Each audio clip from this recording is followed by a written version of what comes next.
Hello Popcorn Junkies, welcome to this trailer reaction to Highest to Lowest, a brand new Spike Lee film. Spike Lee, the director and originally the actor, often has cameos in his own films.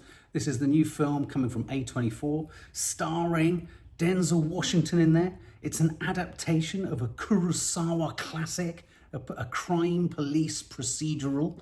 Stars Denzel Washington. It's also, as I say, based on the Kurosawa film, which in turn is based on the Ed McBain book called King's Ransom, in which a sort of wealthy guy in the book faces a moral dilemma between, I think, choosing between living his full life with all the wealth that he's accrued versus rescuing or saving the life of a kidnapped child. And I'm not too sure whether that gets whether that pivots into it being his child or a child. Let's have a moment just with Spike Lee, shall we? I first came across Spike Lee at the Gate Cinema in Notting Hill Gate. She's Gotta Have It.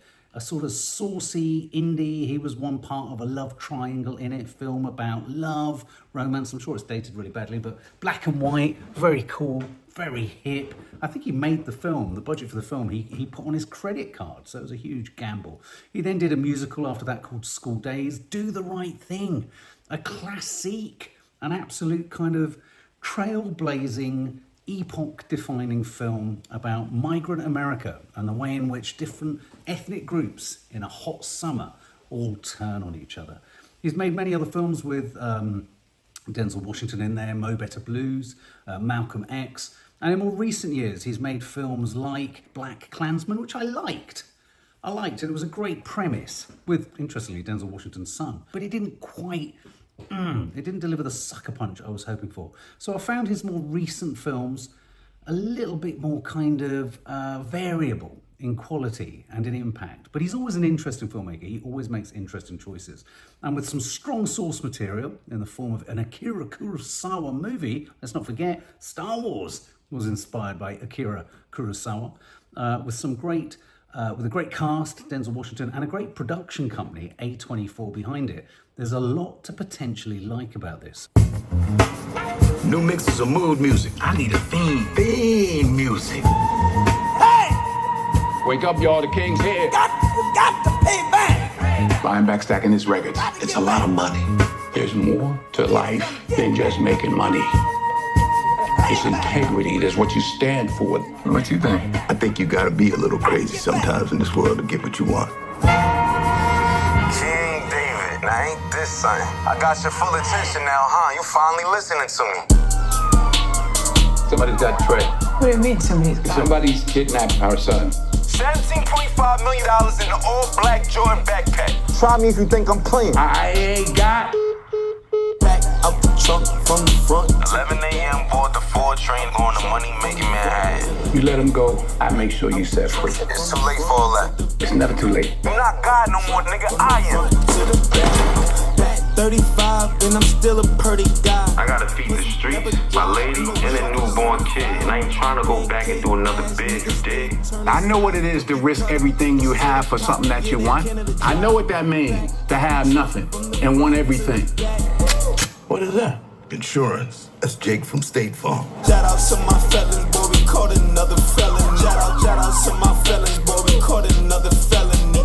Shout out to my felons, boy. I can't go out like this, you know that. Shout out to my felons. Well, then his blood is gonna be on your hands then. Pack out the trunk. Oh, you wanna do this?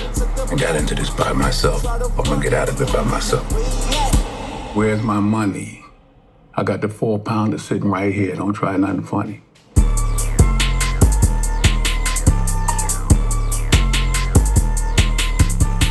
Ooh, looks good. ASAP Rocky in there, Jeffrey Wright in there. Always looks lush. His color palette in his films is always really, really rich. And what I liked about that trailer, it had a kind of slow, incremental build. I was a bit disappointed with the shot on the balcony. Clearly, what is going on with the streamers and their green screening shots? It's just bad. The shot of New York in the background didn't look real at all, and that really jars in the middle of, quite a kind of slow building, but increasingly stressful. He looks good, Denzel Washington. Obviously, he's a music mogul. Is he going to risk his wealth, his lifestyle, everything to, well, of course he is, to save his son? What's the narrative for the kidnapper? That's always the interesting bit, isn't it? We only ever hear of the kidnappers are nasty, but actually, what have the kidnappers got? And I'm presuming with the title highest to lowest, you've also got that whole idea of you're at the top of the pile, then you're at the bottom of the pile. Is the person kidnapping at the bottom of the pile? And whilst they've got the hostage or they've got your child, they're then the highest and you're the lowest, and it reverses and it shifts and it slips and it moves about. And given an added kind of, I imagine, piquancy around the whole highest and lowest echelons of society in America for what it means to be a black man. Denzel Washington, I thought, was the best thing in Gladiator 2. I thought he was sensational also in Macbeth. Jeffrey Wright is looking good in there too. Again, if I had a cause for concern, I think perhaps my memory of Spike Lee is that he's more avant-garde than perhaps he necessarily is. And so when I go into seeing his films, I'm always expecting him to be a bit more of a kind of rule breaker in the filmmaking kind of department. And that was quite conventional in a way, but it's got good reviews. It's done well on the festival circuit already. It looks like it could be stressful. I'm going to be seeing that.